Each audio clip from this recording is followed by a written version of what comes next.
MP elections అయితే వస్తా ఉన్నాయి. బీఆర్ఎస్ కి ఒక్క సీటు కూడా రాదు. గెలిచే ఛాన్సెస్ లేదు. పాతాళంలోకి వెళ్ళిపోయిందని చెప్తా ఉన్నారు. ఏమంటారు దాన్ని?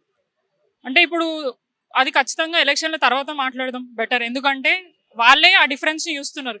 కేసీఆర్ గారు ఎన్ని పనులు చేసిరు ఈ 10 సంవత్సరాల కాలంలో, ఎంత అభివృద్ధి చేసిరు అనేది వాళ్ళు ఎనలైజ్ చేసుకుంటున్నారు పబ్లిక్.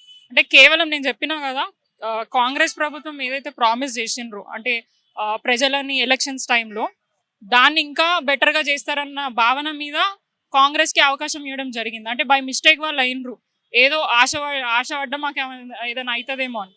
కానీ అది కాదు అనేది 70 డేస్లో తెలిసిపోయింది.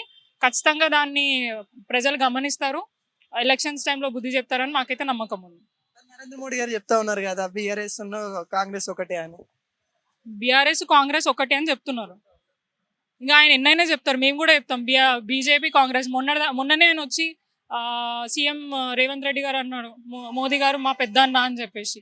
మరి ఆ పెద్ద అన్న ఈ చిన్న అన్ననే చెప్పాలా ఎవరు అంటే కలిసి ఉన్నారు, ఎవరు దూరం ఉన్నారు అని చెప్పేసి.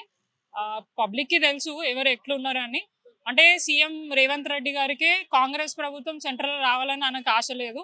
మా కేటీఆర్ గారు అన్నప్పుడు ఖచ్చితంగా ఈ పార్లమెంట్ ఎలక్షన్ తర్వాత ఆయన బీజేపీకి పోతాడేమో.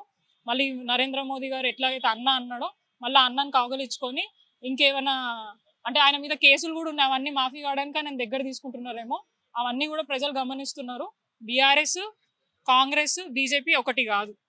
ఏ పార్టీకి ఆ పార్టీకి ఎజెండా ఉంది, ప్రజల గురించే వాళ్ళు పనిచేస్తున్నారు.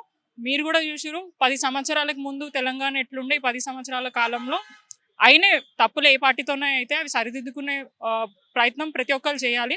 అదే బీఆర్ఎస్ ప్రభుత్వం కూడా చేస్తుంది. ఏవైతే తప్పులు జరిగినాయో దాని అన్నింటినీ కూడా సరిదిద్దుకొని పార్లమెంట్ ఎలక్షన్స్లో ముందెళ్తాం.